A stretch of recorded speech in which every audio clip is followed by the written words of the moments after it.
పదేళ్లుగా విధ్వంసమైన ఆర్థిక పరిస్థితిని గాడిలో పెట్టేందుకు రేవంత్ రెడ్డి సర్కార్ దిద్దుబాటు చర్యలు చేపట్టింది. గత ప్రభుత్వం చేసిన అప్పులు, వడ్డీలు చెల్లించేందుకు ఆర్థిక క్రమశిక్షణను పాటిస్తోంది. దుబారా లేకుండా ప్రతి పైసాకు జవాబుదారీగా ఉండేలా ఖర్చులపై నియంత్రణను అమలు చేస్తోంది.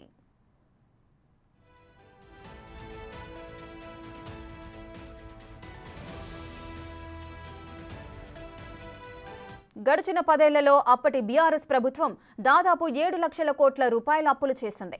దీంతో రాష్ట్రం ఆర్థికంగా కుదేలైపోయింది. ఆర్థిక క్రమశిక్షణ లేకపోవడంతో రాష్ట్రంపై అప్పుల భారం తీవ్ర ప్రభావం చూపుతోంది. తెచ్చిన అప్పులు, వాటికి చెల్లించాల్సిన వడ్డీలు, కిస్తీలే తడిసి మోపెడయ్యాయి.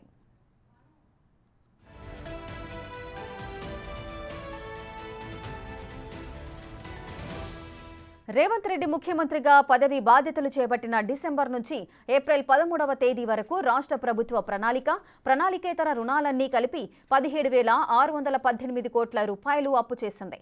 ఇదే వ్యవధిలో 25,911 కోట్ల రూపాయల అప్పులకు సంబంధించిన అసలు, వడ్డీలు కలిపి కిస్తీలు తిరిగి చెల్లింపులు చేసింది. అంత మేరకు తెలంగాణ ప్రజలపై మోపిన రుణభారం తగ్గించింది.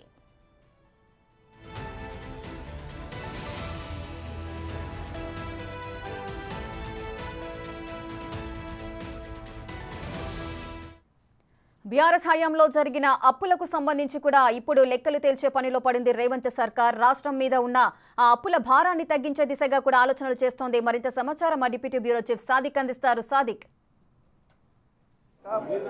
గత ప్రభుత్వం చేసినటువంటి అప్పుల నుండి రాష్ట్రాన్ని పూర్తి స్థాయిలో ఆర్థికంగా గాడిలో పెట్టేందుకు రేవంత్ రెడ్డి సర్కారు చాలా ప్లాన్ ప్రకారంగా ముందుకు పోతుంది. ఇప్పటికీ ఆర్థిక క్రమశిక్షణతో ముందుకు పోతున్నటువంటి కాంగ్రెస్ ప్రభుత్వం పూర్తి స్థాయిలో కూడా ఆ దుబారాను పూర్తి స్థాయిలో కూడా తగ్గించేటువంటి ప్రణాళికలకు సిద్ధం చేస్తుంది. ప్రధానంగా గత ప్రభుత్వాలు చేసినటువంటి అప్పులు, అదేవిధంగా దానికి సంబంధించిన మితిలకే చాలా మట్టుకు వెచ్చించాల్సిన పరిస్థితి ఉండేది. అయితే ఈ మధ్య కాలంలో అంటే 3 నెలల కాలం డిసెంబర్ నుంచి మొదలు పెడితే ఇప్పటి వరకు చేసినటువంటి అప్పులు చూస్తుంటే కేవలం 17,000 కోట్లు పైగా మాత్రమే తీసుకుంది. కానీ పేమెంట్స్ ఏదైతే మనకు 7,000 కోట్లు సంబంధించినటువంటి అప్పులు తీసుకున్నామో దానికి సంబంధించిన పేమెంట్ దాదాపు 25,000 కోట్ల వరకు కూడా తిరిగి చెల్లించినటువంటి పరిస్థితి కనబడుతుంది. సో ఆర్థిక క్రమశిక్షణ, అదేవిధంగా దుబారాను తగ్గించడం, అదేవిధంగా ఆర్భాటాలకు వెళ్లకుండా పూర్తి స్థాయిలో అయితే రేవంత్ రెడ్డి సర్కారు దీనిపైన ఫోకస్ పెట్టినట్టుగా స్పష్టంగా అర్థమవుతుంది. ప్రధానంగా ఇప్పటికే ముఖ్యమంత్రి రేవంత్ రెడ్డి కూడా ప్రధానంగా ఇప్పటికే బిజినెస్ క్లాస్లో కాకుండా, ప్రత్యేక ఫ్లైట్లో కాకుండా మామూలు ప్యాసింజర్స్ లాగానే మనకు ఢిల్లీ పర్యటన కానీ ఇతరత్ర పర్యటనలకు చేస్తూ ఉన్నారు. మంత్రులు కూడా చాలా సాదాసీదగా కూడా వాళ్ళ యొక్క పరిపాలనలో విధానంలో ముందుకు పోతున్న సందర్భం ఉంది. అదేవిధంగా సెక్రటరీకి సంబంధించినటువంటి ఉద్యోగుల వివరాలు కానీ ఇతరత్ర అంశాలన్నింటిపైన కూడా చాలా క్రమశిక్షణగా ముందుకు పోతున్నటువంటి పరిస్థితి నెలకొన్న నేపథ్యంలో పూర్తి స్థాయిలో అయితే దుబారా తగ్గిస్తూ వచ్చినటువంటి పేమెంట్స్ అంటే వచ్చినటువంటి సిఎస్టీ అంటారు, అంటే స్టేట్ ఓన్ ట్యాక్స్ సంబంధించిన వాటిని పూర్తి స్థాయిలో రీప్లేస్మెంట్ చేసే విధంగా, ఇతరులకు ఇచ్చే విధంగా, అంటే కిస్తులు కట్టే విధంగా, వడ్డీలు కట్టే విధంగా ఎక్కువ ఫోకస్ పెట్టడం జరిగింది. అంటే గత ప్రభుత్వం చేసిన అప్పులు, అదేవిధంగా అప్పులు తగ్గించే విధంగా ప్రణాళిక వ్యయము, అదే ప్రణాళికేతర వ్యయం సంబంధించిన పూర్తి స్థాయిలో అమౌంట్ మొత్తం కూడా రీపేమెంట్ చేసే పనిలో కూడా రేవంత్ రెడ్డి సర్కార్ పడినట్టుగా అయితే మనకు స్పష్టంగా అర్థమవుతుంది. ఈ నేపథ్యంలోనే ప్రధానంగా అప్పులు కూడా చాలా తక్కువ తీసుకొస్తున్న పరిస్థితి కనబడుతుంది. ఎందుకంటే కొంత అవసరాలు కూడా ఉంటాయి. ఉద్యోగులకు సంబంధించినటువంటి వారు గత ప్రభుత్వంలో 15వ తారీఖు వరకు కూడా శాలరీస్ ఇవ్వలేని పరిస్థితిలో ఉండేది.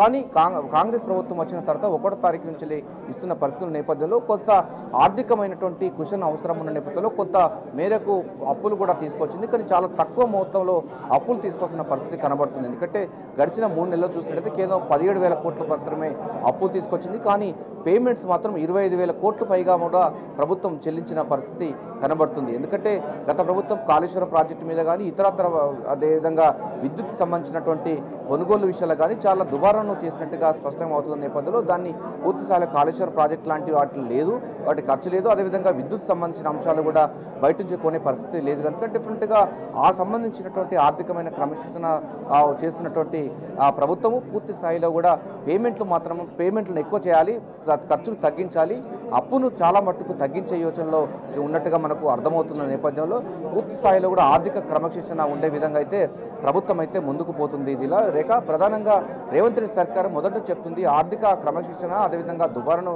తగ్గిస్తాము, అభివృద్ధి సంక్షేమం ఈ రెండు ప్రధాన అంశాలపైన కూడా ఫోకస్ పెట్టామని చెప్పారు. ఇప్పటికే 6 గ్యారంటీ స్కీమ్స్ అమలవుతున్నప్పటికీ కూడా అప్పులు ఎక్కువ తీసుకురాకుండా పూర్తి స్థాయిలో అయితే ఉన్నటువంటి స్టేట్ ఓన్ ట్యాక్స్ ద్వారానే పూర్తి స్థాయిలో అయితే ఆర్థిక క్రమశిక్షణతో ముందుకు పోతున్న పరిస్థితి కనబడుతుంది.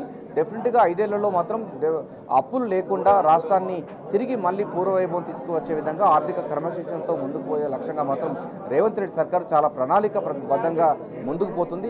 అప్పులను తగ్గించుకోవడం, అదేవిధంగా ఆ దుబారాను తగ్గించుకోవడం, గతంలో ఉన్నటువంటి ఆ 7 లక్షల కోట్లకు సంబంధించినటువంటి అప్పును క్రమక్రమేణా తగ్గించుకునే ఏర్పాట్లు చేసే లక్ష్యంగా అయితే ఆర్థికవేత్తలు సూచన మేరకు రేవంత్ రెడ్డి సర్కార్ అయితే ముందుకు పోతుంది. సాదిక్, అయితే రేవంత్ సర్కార్ ప్రభుత్వం ఏర్పాటు చేసి 125 రోజులు అవుతుంది. ఈ 125 రోజులలో తెచ్చిన అప్పులు ఇంతకుముందు బీఆర్ఎస్ ప్రభుత్వ హయాంలో జరిగిన అప్పులకు సంబంధించిన వడ్డీలు కిస్తీలు కట్టడానికే సరిపోవట్లేదు అని ఈ వర్షన్ అయితే కాంగ్రెస్ ప్రభుత్వం చెబుతోంది.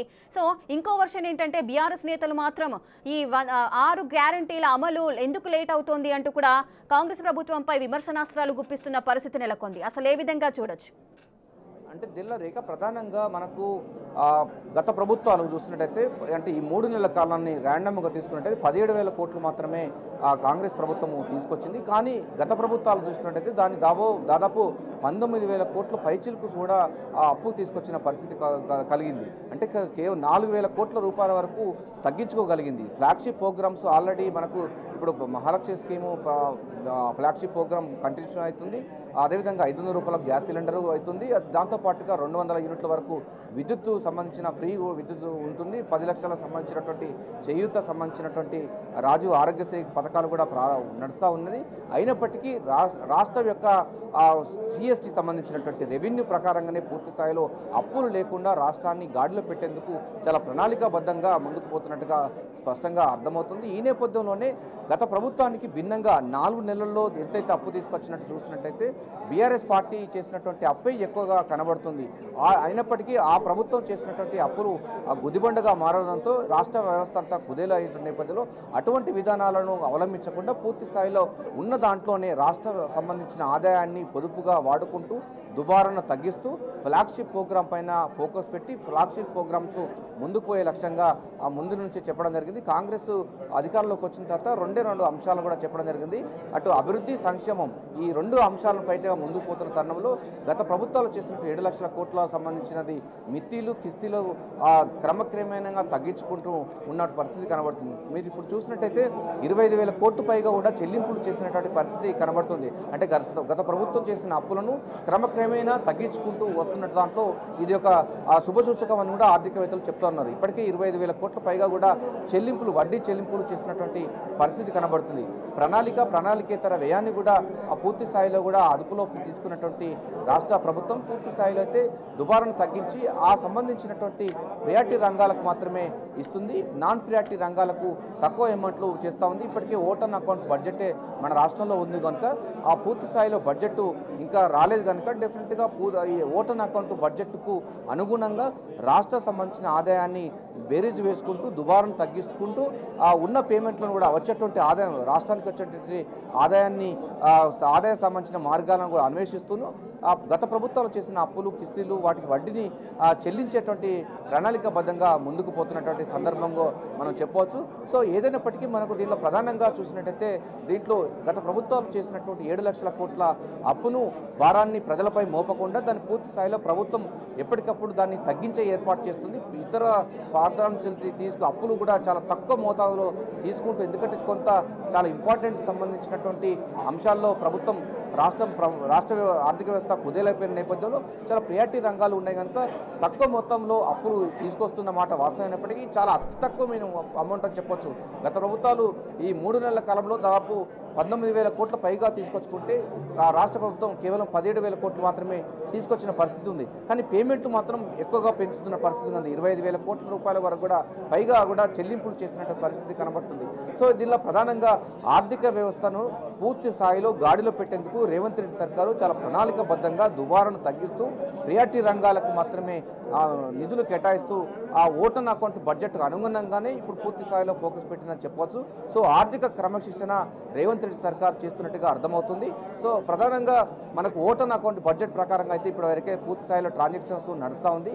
సో వచ్చినటువంటి ఇంకో 2-3 నెలల తర్వాత మనకు పూర్తి స్థాయిలో బడ్జెట్ వచ్చిన తర్వాత రాష్ట్ర ఆర్థిక వ్యవస్థను మరింత బలోపేతం చేసి గత ప్రభుత్వాలు చేసినటువంటి 7 లక్షల కోట్ల అప్పును క్రమక్రమేణంగా తగ్గించుకునే విధంగా మాత్రం ప్రణాళికలు సిద్ధం చేస్తుంది. Right, thank you Sadiq, thanks for the live details.